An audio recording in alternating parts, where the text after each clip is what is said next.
All right, you guys, what is going on? Captain Cody Davis back again for another video here.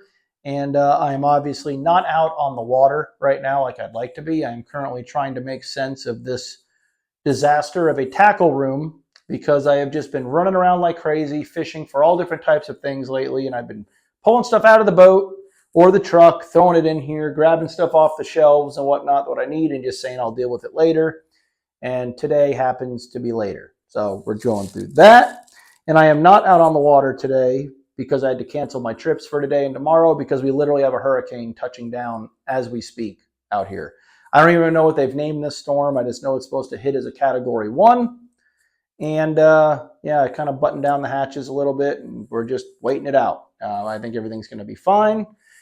Breezy's doing some organizing in the house, and I'm out here goofing around playing with, they're putting stuff away, spooling reels, and trying to, like I said, put tackle away and organize stuff. So that's where we're at. And I wanted to take this time to make this video. It's a video that I've been wanting to make for quite a while. I thought about making it my first podcast topic. But what I want my podcast to be is just bullshitting at the end of the day. I want to just be either talking to a guest or just talking to you guys and just talk about whatever comes to mind naturally and not plan anything. Because I think those are the best. That's how you get the best conversations and get the best stories and things like that. And this is actually a topic that I've thought about for a long time. And it's something that I have a very weird stance on because it's basically you got one side against the other, and I just happen to be one of the rare people that is right in the center on this issue. And it's an issue that has been talked about a lot over the past few years, and it's almost caused almost like a civil war and a big divide in our state.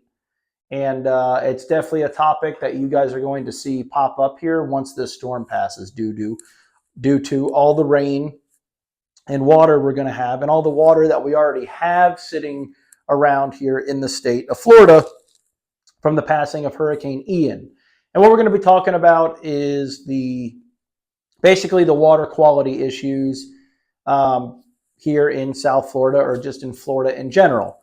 Now, before I get into it, I'm going to give those of you who don't know who I am, or don't follow my channel, or don't know me as a person, a little background on myself. My name is Cody Davis. I am 30 years old. I was born and raised in the town of Deerfield Beach, Florida. For those of you that don't know where that is, it's literally the town just south of Boca Raton, and it's the town just north of Pompano Beach. And for those of you that don't know where Pompano Beach is, that's the town just north of Fort Lauderdale, all right? Down there in that little southeast corner. I grew up a half mile from the beach and was literally on the beach every single day, or if not, just off of it on one of the waterways, fishing for snook, tarpon, big jacks. I was born into a bass fishing family, and on the weekends, obviously, I would bass fish and fish tournaments and things like that out in the Everglades, out on Lake Okeechobee, really anywhere. And then after school every day, we were either on the pier, fishing for everything, or we were in the local canals, like I said, fishing for snook and tarpon. As I got a little older, I still loved to fish the pier. I was still fishing bass tournaments and everything, but I really fell in love with snook fishing. I want to say snook and tarpon fishing, but the tarpon more or less just get in the way of the snook for me. And I was obsessed with them from a young age, but no one I really knew really fished for them. But I just thought they were so cool because they almost just looked like a souped up saltwater bass. And then as I got older and I started to kind of learn the techniques and strategies on how to fish for them, I became obsessed and still am to this day. I literally fished Monday through Thursday nights, or I should say Sunday through Thursday nights. Didn't want to fish on weekends because of crowds and boat traffic. But I would literally drive to every bridge and inlet from, say, Sebastian down to Haulover Inlet on the East Coast, and from, I'd say, Marco Island all the way up to Venice Inlet on the West Coast. And still obsessed with them. You will kind of look behind me. I mean, you can see the, flare hawks and mag darters and bomber long A's and shrimp tails and swim baits and you name it. I still love fishing for them to this day. The only reason I'm explaining this to you is because it's going to come full circle here in this video. The reason I don't fish for them as much as I used to, still going about it once every week, is one, because I have a 6-month at home, but two, about 4 years ago, actually moved out here to the south end of Lake Okeechobee, where I currently live, and run a guide business out of. And I'd say 95% of my work is done out here on Lake Okeechobee. Now, obviously not all of it is. I still do run a lot of snook and tarpon trips from time to time.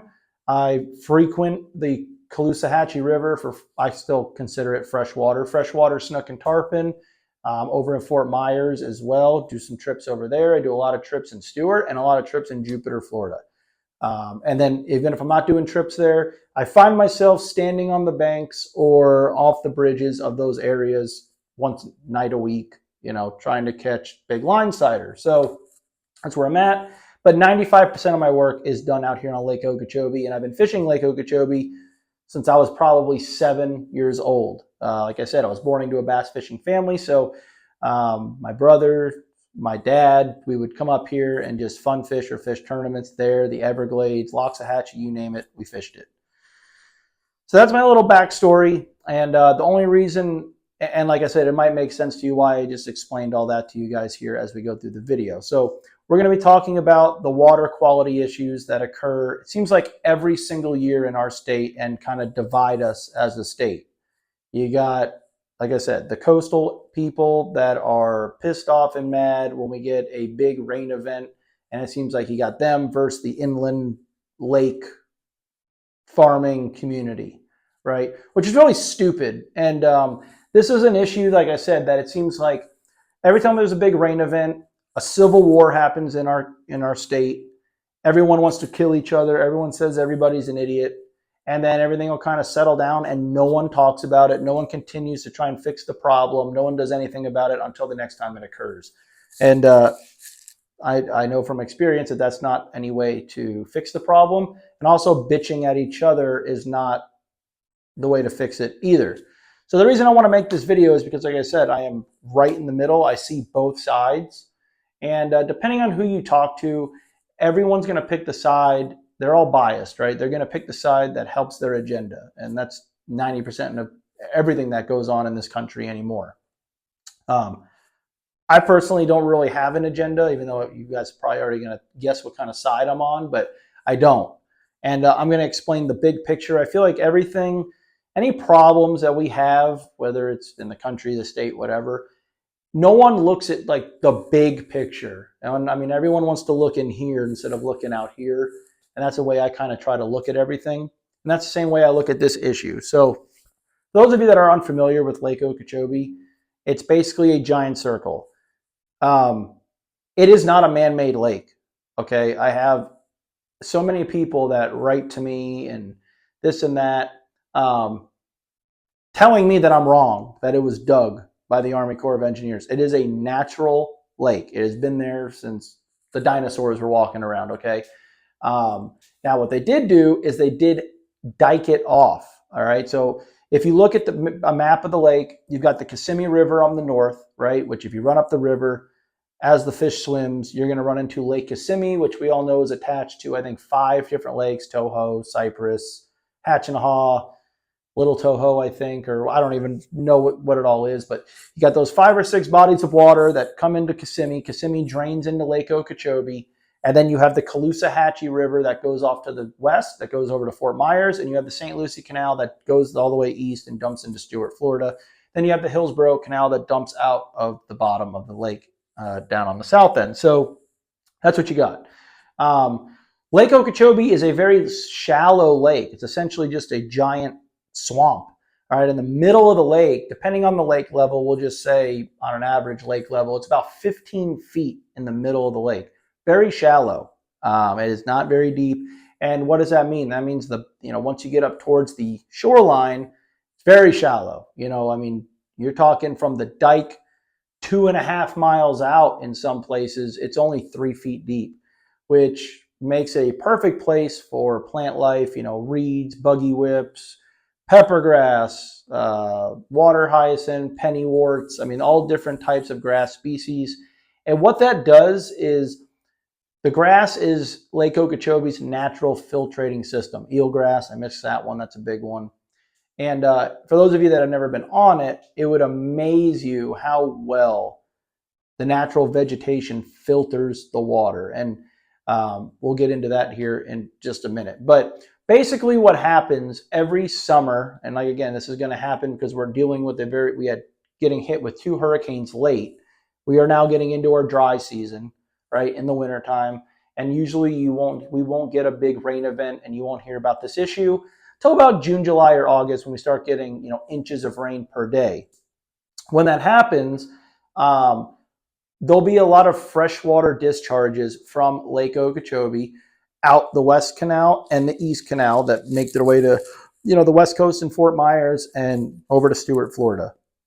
And when this happens, a lot of the coastal residents get very upset, very mad, because an issue occurs where the amount of fresh water dumping into their ecosystems, their estuaries, at the end of the day, will kind of kill a lot of saltwater species. Like there'll be a big fish kill with snook and mangrove snapper, catfish, a lot of seagrasses, things like that. The water also isn't as pleasant looking, right? Because in the wintertime, there's no rain, lots of incoming and outgoing, incoming tides.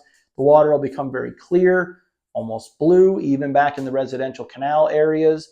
And then once you discharge a lot of this fresh water, you're left with this tannic, basically fresh looking water that we have here on Lake Okeechobee.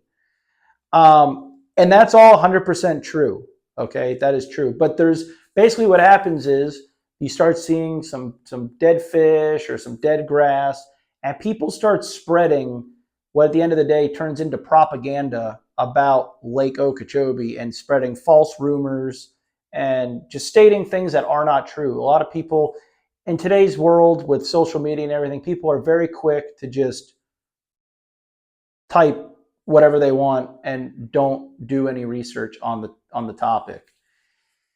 So one of the biggest things that's been happening is, and this is probably the main thing I want to get out, is everyone keeps using the term toxic, okay, toxic water in every one of their headlines and everything. Toxic Lake Okeechobee water makes its way to Fort Myers. Toxic Lake Okeechobee water makes its way to Stuart, Florida, murdering grass life, and all this kind of stuff. And getting, like I said, this is where the biased opinions come from and this and that. So what they'll also do is we have a company out here in the town of Clewiston called US Sugar, who they take a huge blame for a lot of this stuff happening, stating that, one, they own a lot of the land, so they're the ones that are not letting the water flow. Oh, let me back up. When you deal with Lake Okeechobee, it is a natural lake, and a few hundred years ago, it was not dammed off or anything, and it used to just flow naturally down to the Florida Everglades. So the water would just naturally drain south. Well, over time, people took up residency on the south end of the lake, and then we had a big rain event, again, a hurricane, which actually flooded the lake and flooded the town where I'm standing right now and literally killed everybody, almost like a New Orleans event. So after that, they ended up damming the lake off. Okay, or damming it off, diking it off. So now there's a big wall around the entire lake. So when we release water now, it's holding the water in, and when they decide to release the water, it goes out the Caloosahatchee to Fort Myers, the Port Mayaca Lock going towards Stuart, and it does still go out the Hillsborough Canal on the south end as well. All right, so that's that. Now, this U.S. Sugar company, they supply, I forget how much percent of the nation's sugar, but it's not a small number.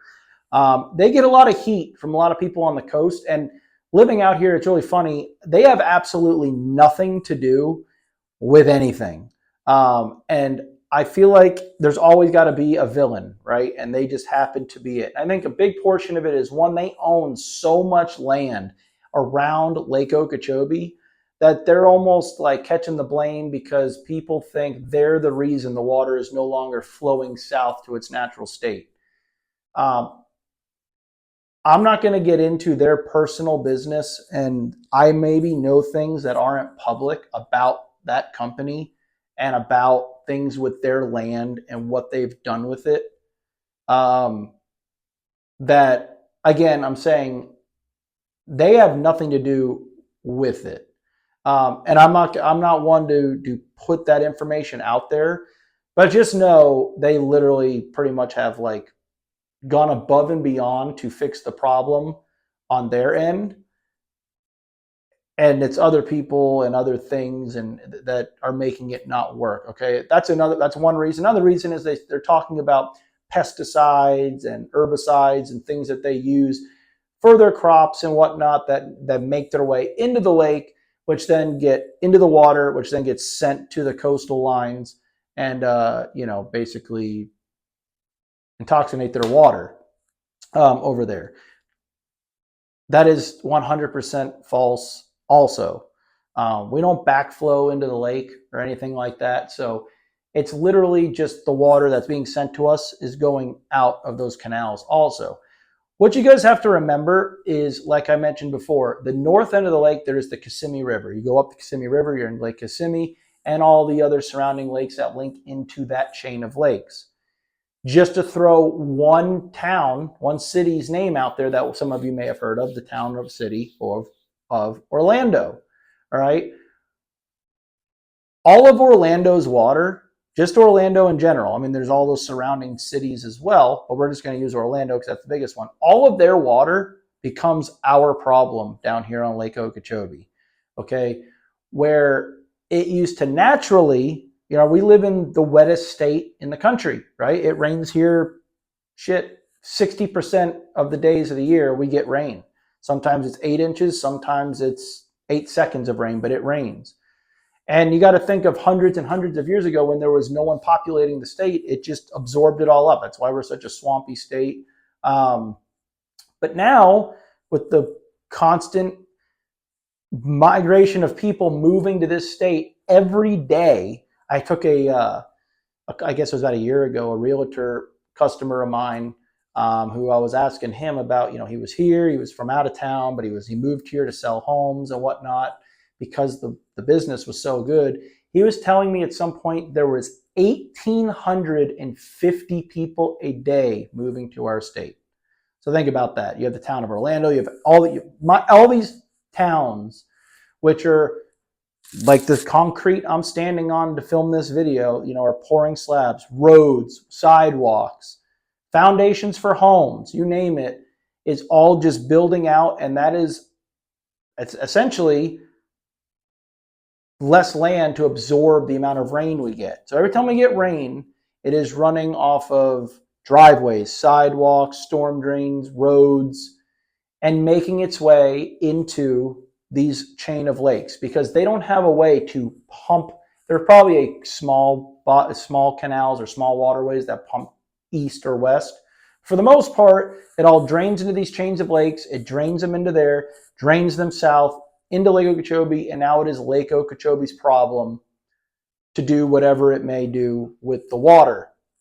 All right. Now, a lot of people are out there saying, well, it's not our problems either, which it's not on the coast, and I agree. Why don't you guys just hold the damn water as high as you can? I mentioned before, Lake Okeechobee is very shallow, and what makes it such a special place is its vegetation that grows in the lake.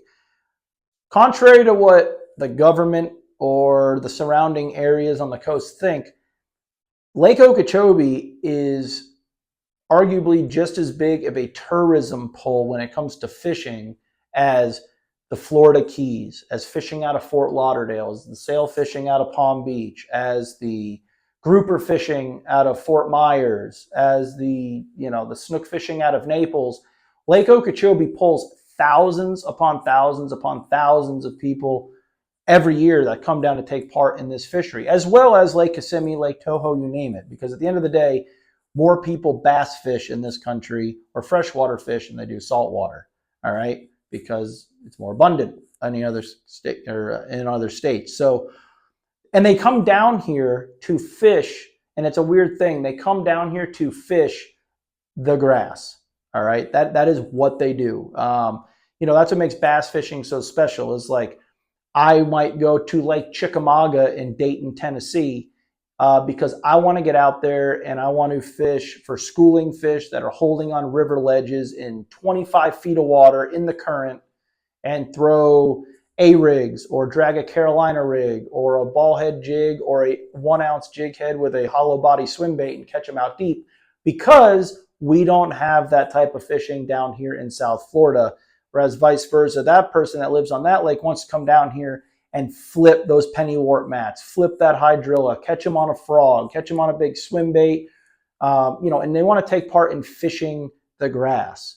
And the grass is, at the end of the day, what makes Lake Okeechobee such a special fishery, makes it fun to fish, and helps us grow these giant big bass, that call Lake Okeechobee home. But what else it does is it also filters the water.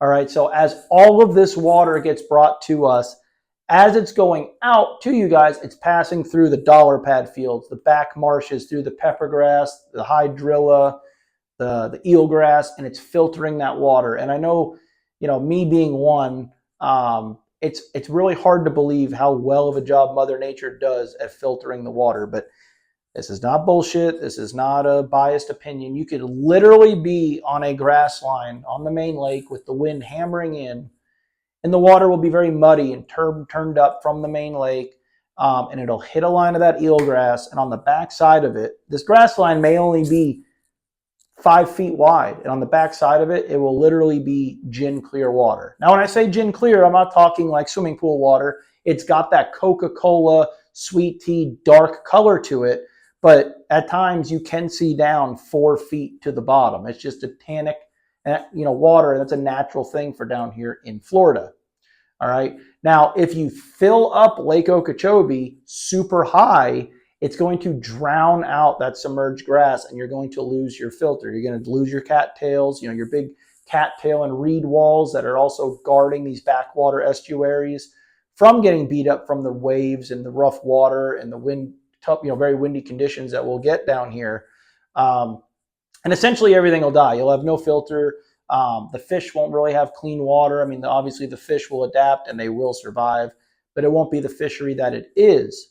On top of that, the dike probably won't hold. If we come across like what's happening right now, the lake is at 16.25 foot, which is the highest I can remember over the past 5 years. So not only is the lake high drowning out the grass as we speak right now, you also have 50-mile-an-hour winds hammering in there, which were probably, if this would have happened like when Ian happened, where we had 2-foot rolling waves in areas, now we're going to have 4 and 5-foot rolling waves, which are going to beat up the grass lines, deroot them, and move them around. And it's going to affect the lake. This smaller storm is going to affect Lake Okeechobee much more than Hurricane Ian did.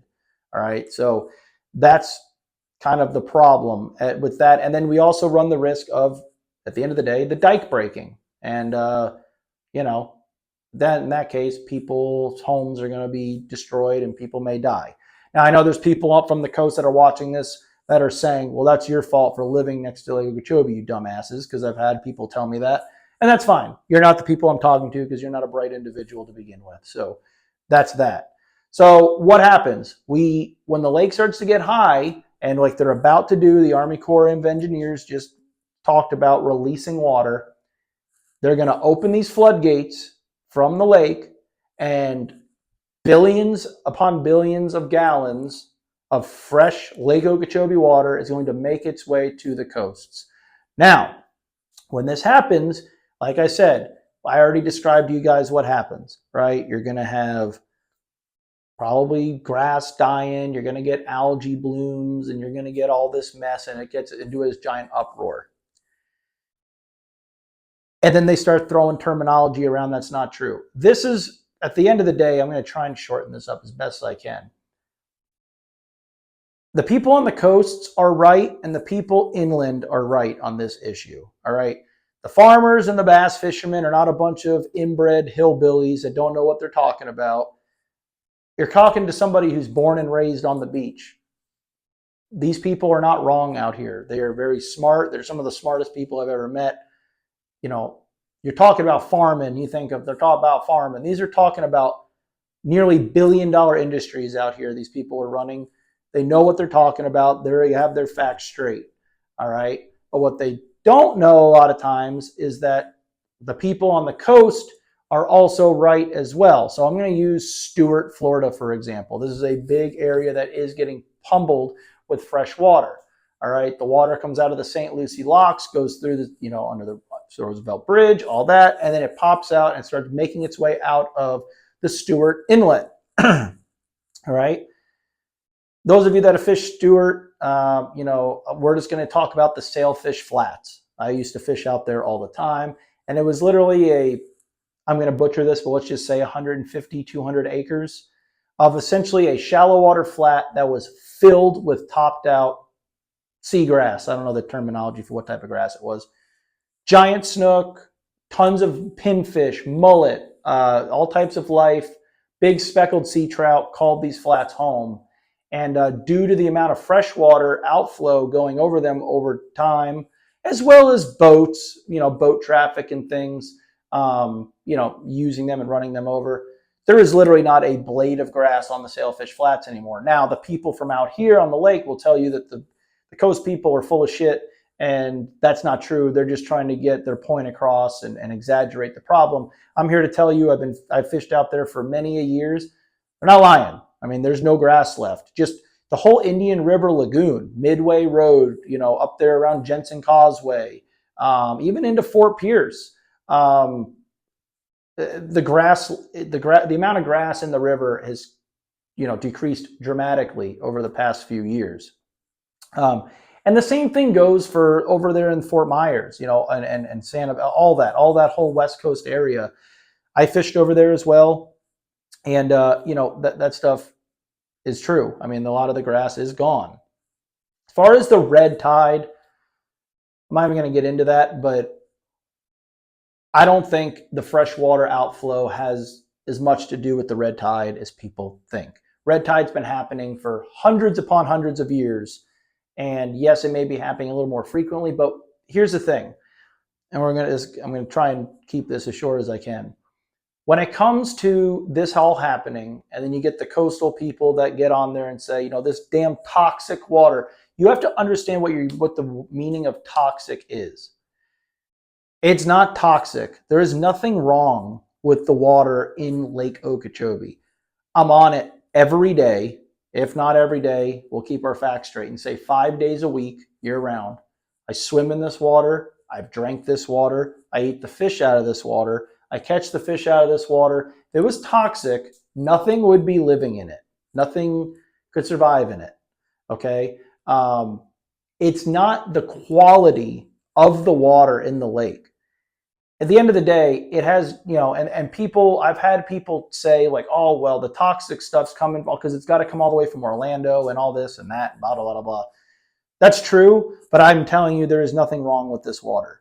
Okay? I mean, it is just fresh water. Yes, it may have some runoff from streets and things, but at the end of the day, if you live on either coast, this is what I tell people, you're part of the problem. If you live in Florida, you are part of the problem. You mean to tell me you live in the state, but you don't have a driveway, you don't have a foundation on your home, you don't use a sidewalk, you don't drive on the roads? All of that is taking away from the water naturally being absorbed into the ground, into the state, naturally getting thrown into the water table, and instead it's making its way into drainages, drainage canals, manholes, and making its way and being dumped into either private ponds, private canals, which eventually make their way into either A, the coasts, behind the homes, behind the houses, into the residential canals, or they'll make their way into one of the many lakes that make up the Kissimmee chain, or it'll run into Lake Okeechobee, which will eventually make their way out onto the coasts. I get videos sent to me all the time from people that live on the coast, taking videos of their backyards in their canals, saying, you guys need to stop sending your water here. The water's brown, all right, or it's dirty, fresh rainwater. Meanwhile, we haven't opened our gates from Okeechobee in the past 8 months, but they don't take into consideration that they're living in Fort Lauderdale, which, by the way, Lake Okeechobee's water doesn't even make it to Fort Lauderdale. They're living in Fort Lauderdale. They're surrounded by, hundreds of thousands of homes, streets, highways, all that. We get 10 inches of rain over the course of a week. It all drains into these pipes and whatnot and ends up in their backwater canal, and they're mad at Lake Okeechobee, which has nothing to do with. And that case happens every day, all right? So what I was going to say is, if you live in the state, you're part of the problem. Me included, it is what it is. It doesn't matter where you live in the state. If you live in the state, you are part of the problem.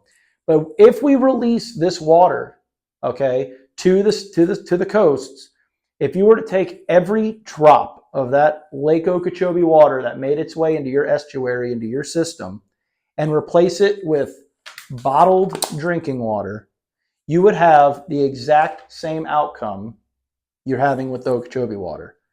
And this is it. This is the whole scenario solved that no one seems to even think about. And I blame our government and our state for this, and I'll explain why. It's not the quality of the fresh water getting into the salt water. You're putting fresh water into salt water. It's such a large amount that the salt water is turning legitimately into fresh water. Okay, if you look at, we'll just use the Sailfish Flats in Stewart, and I'm not favoring the East Coast. The West Coast and Fort Myers, I know you guys get hammered too. I'm just using Sailfish Flats and all that.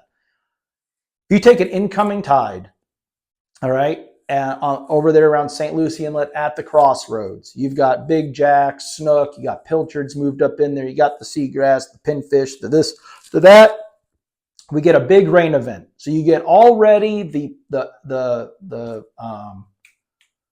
water runoff from the housing and around Stewart itself, off of people's seawalls, driveways, sidewalks, you name it, from the surrounding neighborhoods into the river, right? Big rain event, let's just say we get 5-6 inches. It's, you get a couple of tides moving that fresh water around. Those fish and the life in the river is already like, it's not going to kill anything, but they can definitely tell or what have you that there's some fresh water. Is much different than if the Army Corps of Engineers decides to drain the lake and release water and open those floodgates full till. I don't know the exact numbers, but I know it's literally billions of gallons of fresh tannic water making its way to that ecosystem. And what happens is that fresh water overtakes the salt water, and you're dealing with saltwater life. You're dealing with a grass that lives in salt water. And unlike the fish that could actually, at the end of the day, get out of the way of the tide and the wave of fresh water coming to them, grass can't. Grass is stationary, and it ends up dying. You also have snook and all the redfish and all these things that do have tails, jacks that can get out of the way of it. But some of the fish don't get out of the way fast enough, and they can't acclimate at that speed, and they end up dying. All right, and that's where you start getting these fish kills over in Fort Myers and in Stewart in these residential areas. And if you notice, a lot of it is typically back in the backwater areas in the residential canals, because if a fish is living at the crossroads or out around like let's just say like Captiva, right, in Redfish Pass, if he starts getting that freshwater wave hitting them, they can kind of creep out onto the beach and whatnot. It's not as big of a deal. But if they're back near the Caloosahatchee or they're back by the Roosevelt Bridge in Stewart, it's a much further swim, and they have to get out of the way, or they have much further to go to get out of this tidal wave of fresh water. And a lot of times they just can't acclimate and they die. What's funny is people say that the lake is toxic, but we have thousands upon thousands upon thousands of snook, tarpon, and jacks, bull sharks, manatees that live inside the lake. Yes, we have them in the canals, in the rivers leading off of it, but I'm talking inside the dike, okay? So what does that tell you? The water's not toxic. That snook, all right, may have been born under the Jensen Causeway, made his way up to under 10 Cent Bridge, up the St. Lucie Canal, went through the, boats lock through every day. Dozens upon dozens of boats use, the boat locks in the St. Lucie to come through to Stewart or to come from the West Coast to the East Coast. Snook gets stuck in that canal, make their way up the canal, through the Port Mayaca lock, right? And now they are in Lake Okeechobee and they live fine. They're some of the biggest and honestly some of the healthiest snook I've ever caught. But it's because that was a slow process. That snook gradually made its way from salt water to more brackish water into that tannic fresh water, and it was a gradual, a gradual process. Whereas when you just dump all these hundreds of millions of gallons of water into a saltwater system, at the end of the day, it shocks the system. At the same time, that snook that made its way over the course of a few weeks or months up the canal and made its way into Lake Okeechobee, if you were to now take it, pick it up, put it in a live well, and let it go in the St. Lucie Inlet, it's going to die because they have to acclimate to their water and their environment, just like the saltwater grass species do as well, and that's the problem. So the water is not toxic, okay? Lake Okeechobee at the end of the day is doing nothing but basically housing everybody's problems, and it's taking the blame. So what's the solution? The water's got to go somewhere. If you say just let it fill up, the hell with the lake, screw it, you're being very ignorant and arrogant because the people who make their living on this lake, just like someone like me or the farming or anything like that, can just say, well, the hell with the coast, let it go. And I know people are going to say, well, the coast is where the money's made, and it is, but there is a large sum of tourism dollars that do come from, the center of the state as well, which I think a lot of people aren't aware of. But that's not where we're going to fix any problems. These gates do not have to be open full tilt. Lake Okeechobee, anyone with a brain is going to tell you that they would prefer Lake Okeechobee be lower than higher, right, on average. I don't see why, and we've done this many a times where I know people at the Army Corps, I know people, in that position where it's like, hey man, the lake's getting very high, why aren't you cracking the gates? It's fine. Hey man, the lake's at 15 foot, when are you going to open the gates? We don't know, we'll get to it. Hey man, the lake's at 15 and a half, what are we going to do? We'll get to it. And then all of a sudden it's just like, holy shit, the lake's at 16 foot, open the gates. And they just open them full tilt and send a tidal wave of fresh water to the coasts. Whereas I don't see why they wouldn't just leave the gates cracked 365. Cracked, not fully open, cracked. To where the water is just, there's a trickle, all right? A trickle of water coming out of the gates. And at the end of the day, as it makes its way to the coast, every incoming tide, that water is going to mix with the salt water and all this, and it's just going to be a slow, gradual thing. It's filtered. It's not a big, tidal wave coming to you. You're dealing with, it's helping the lake, right? Because it's gradually letting water out, and it's helping you guys on the coast, or I'm talking to people on the coast, just because every incoming tide, every tide switch and whatnot, that water is going to be mixed in with the already salt water and what have you. I know I should be using better terminology there, but my brain's not working. And the fish and the life in the waterways can acclimate to the slightly more brackish water. Then obviously as it makes its way east or west, out closer to the ocean or the coast, it's just going to turn into salt water. I don't know why they haven't picked up on this idea, why we don't do that. I don't know why we hold the gates shut until we absolutely have to open them up and drain the lake in a hurry, because that doesn't help anybody. It's not helping us here on the lake because the lake's so damn high right now, we're going to lose our grass. And then when they go to open it, like they're probably going to do, fair warning, right after this storm goes, then you guys are getting screwed on the coasts. I've mentioned this many, many times. I've gone to the water meetings. I've done it all. And at the end of the day, what happens is you go to these meetings and someone who doesn't need to be standing up, talking, defending the coast stands up and talks and makes all the coastal people look like idiots. And then the one person in the audience who doesn't need to be talking for the inland people stands up and talks and makes all, the inland community look like a bunch of idiots. And I truly think and I don't know how this works. I'm not a political person, but I really think these people, in the state government just say, well, what the hell? Let them, we'll just do whatever we want. Let the two sides hash it out and they'll hate each other and no one's pointing fingers at us. But it's the Florida government that's doing it. I mean, at the end of the day, you can have two sides arguing, but we don't have the power to really necessarily fix the problem. Yes, there are groups made, and you guys have obviously heard of Captains for Clean Water and all this, but I don't know. I'm not bad mouthing those guys, but I think they have a very biased opinion as well. Both sides are right. Both sides are wrong. Anyone who wants to challenge me on that, I will welcome you to get on my boat and go look at Lake Okeechobee any day of the week. The lake is not toxic. It is fine. If it was toxic, like I said, the manatee, snook, tarpon, jacks, bass, everything that lives in it would be dead. Getting back also real quick to the algae blooms. Guys, the algae blooms are not toxic. That's another thing they want to throw in there for headlines. It's not toxic, all right? There is algae blooms. There's been algae blooms on this lake since I was 8 years old. There's been algae blooms. There's algae blooms on any body of fresh water, all right, in the state, in the country that has submerged or just aquatic vegetation.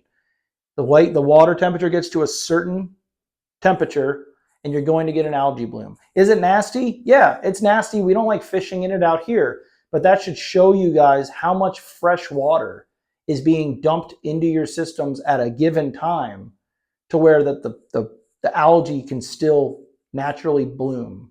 You see what I'm saying? If the water was trickling to you, even if there was algae, freshwater algae in the water, it's not going to be able to do what it needs to do and bloom and everything because of the salinity levels in the water. On top of that, a lot of people are going to mention the FWC spraying. 100%. That is a problem. Us here around the lake are fighting that as well. At the end of the day, here's the thing, and I'm going to mention this I'm going to try and wrap this up. At the beginning, we were all saying, you know, chemicals in the water are bad, chemicals in the water are bad, chemicals in the water are bad. That's bullshit because it's chemicals. They could say it's as safe as they want. It's killing everything. I was one of those people, and I did believe that cold-heartedly. But I went for an airboat ride with a gentleman by the name of Kenny Elkins on the north end of the lake. And he probably, again, you have to be able to admit when you're wrong in these things. He had one of the best, you know, he explained it to me very truly in a way that made a lot of sense, and I think he is right. I mentioned the FWC spraying, and obviously I like fishing the thick grass, and I know it's killing things. And I said, you know, they're spraying all that stuff, and it's killing everything. And he took me by a mat. Now, what they're spraying is hydrilla and water hyacinth. In their defense, those two species are invasive. They are not supposed to be here. The problem is bass absolutely love them, and there's not a better filter for the water than hydrilla. But those two types of grass are bass magnets. So obviously, getting back to the biased opinion, us bass fishermen do not want them to spray it. But at the end of the day, it is an invasive species, right? Now, what our argument used to be was, yeah, but just because they're spraying that, it's also killing the natives, the eelgrass, the pennyworts, the cattails. And Kenny rode me up by a mat, and he said, I want you to look at this mat right here. And in that mat, there was a bunch of cattails standing tall. There was a bunch of dead, looked like it got burnt, brown water hyacinth. And there were big clumps of bright, leafy green pennywort mats mixed in it. The cattails and the pennyworts were alive, and the hyacinth was dead. And that was they were spraying. And he looked at me and said, they're not lying when they say that their chemicals only kill the target species. They do. That water hyacinth is dead, and the two native grasses are alive. And I said, well, that's crazy. He said, but when you mop your house, or how did he put it? He said, it's almost like walking through your house dirty and not mopping it up, right? Or spraying cleaner on your floor and then not mopping up the mess afterwards. He said, what's happening here is, and this guy's been on this lake 25 years running airboat tours, and you know, all he does is take pictures and take people to see the natural beauty of the lake. He's seen it decrease. He said what happens is they spray that float, and for those of you that don't know, a water hyacinth is a floating plant, right? It floats on the surface of the water. They spray that hyacinth, and it's floating, and it just gradually dies down. Well, at some point, it finally dies down enough to where it's going to sink. It sinks, and what it does is they basically blow around the lake until they blow up against something solid. So when I say cattails and reeds, you know, you're in a big reed head like this, and those mats and those floating plants will blow up against it in the wind, and they'll sit there. Well, when these boats come by and they spray these big mats of this grass that's blown up against the cattails, they'll stay there and gradually die down until they eventually sink to the bottom where they sit. Well, when they sink to the bottom, and we're not talking mats like this, we're talking mats the size of homes or neighborhoods in some cases. All that debris sinks to the bottom and lays on the bottom in those cattails, in those reeds, are all on top of their root system. And what does that do? You get a 4 to 6 inch thick clump of gunk, layer of gunk that is now blocking the sunlight from penetrating to the bottom through the water and basically keeping these native plants alive. And what happens is he showed me a mat to where he said this was sprayed about 2 weeks ago and went up to the cattail and gave it a pull, and it just pulls out of the bottom like it wasn't even planted there. There's no strength. Whereas if you go to a cattail out on the main lake that's been left alone and hasn't been sprayed around and nothing's died next to, I mean, it's hard. It's everything you can do to pull it out of the bottom of the lake. But all that debris sinking to the bottom, it weakens, you know, the root system, and essentially it kills the native grasses. So is the spraying a problem? 100%. It is. They are, you know, the amount of spraying they've been doing over the past 6-7 years has, you know, greatly impacted the grass life and the amount of grass on Lake Okeechobee. I want to say it went from like 75,000 acres of submerged vegetation 10 years ago to now only 35,000. But it's not just the spraying. It's the spraying and it's the hurricanes, and the hurricanes with the high water conditions like we're talking about right now. So just to defend the case, they're like, oh yeah, you're saying the lake's not toxic, but they're spraying chemicals into it. I've never seen a fish kill. I've never seen anything like that, you know, come from the spraying. What it is doing though is it is killing native species as well, just not directly. And that's a fight that all of us fishermen and all of us, you know, people in here in and around Lake Okeechobee, and the people that drive from far away to come fish Lake Okeechobee are trying to fight against also, which will also benefit the coastal community as well. So that's my story. I'm sticking to it. All of us live in the greatest state in the world. If you love to hunt and fish, I shouldn't say hunt, our deer are pretty small, but if you love to fish, there is no better place in the world to live. You know, I always tell my people, we could literally fish for bass till 11 o'clock, pull the boat out, eat lunch, and then you could be on a charter boat catching sailfish or catching grouper, or we could be snook and tarpon fishing in an hour and a half. And that's the God's honest truth. So I'm a well-rounded angler. I take part in every fishery the state has to offer. And, you know, I tell people, I want to guide. I want to make a living doing what I love till I'm 80 years old. And I want to enjoy doing what I love to do in my off time till I'm 80 years old. I want to be able to drive to Blind Pass and throw a DOA terror eye and catch, you know, a bunch of snook. I want to be able to go Flarehawk Stewart Causeway and catch a bunch of snook at night, throw the waders on, jump in at Midway Road and go catch a bunch of trout and redfish as well. And we all know that that's slowly going away due to the fresh water. So again, more and more people are moving here each and every day. That means more homes. That means more concrete. That means more runoff already that there's nothing you can do about, making its way into the coastal waters. We need to slow the flow coming into Lake Okeechobee, for one, and then two, they need to slow down the amount of water that is going to the coasts at a given time. I truly think if we were just to leave the gates cracked, honestly, 24/7, 365, we would not have this major problem. And then a lot of you are going to say, what happens if the lake gets too low? I don't think that can happen. Back in 2007 was the lowest they ever recorded the lake being. And yes, it was very tough. It was very hard to get out on the lake. A lot of coastal communities suffered because of a lot of boat traffic that make their way from, say, the west coast of Florida through to the east coast. You got to remember, they take the passage through Lake Okeechobee. They're stopping at restaurants. They're stopping at fuel docks. They're staying for months or weeks at a time. It's a big thing, and yes, it sucks, but you know what? following that year was some of the best fishing, and the health of the lake increased dramatically just because of the new growth and the new upcoming of all the new grass and everything that came about from that low water condition. So it is what it is. But I don't know. That's how I think you fix the problem. I love the state of Florida. I want to see it, healthy in every fishery all around the state. And I rambled for 50 minutes now, almost an hour of talking. So I'm going to lose my voice now. But that's it. Leave in the comments what you think. I know I'm going to get probably a lot of hate for this one. I'm going to get bashed a lot. A lot of people are going to say I don't know what I'm talking about. And a lot of people might say they agree. I don't know. But it is what it is. I'm going to continue to do my tackle rigging here for me to get back out on Lake Okeechobee once the storm passes. And I guess I will see you guys on the next one. Take it easy.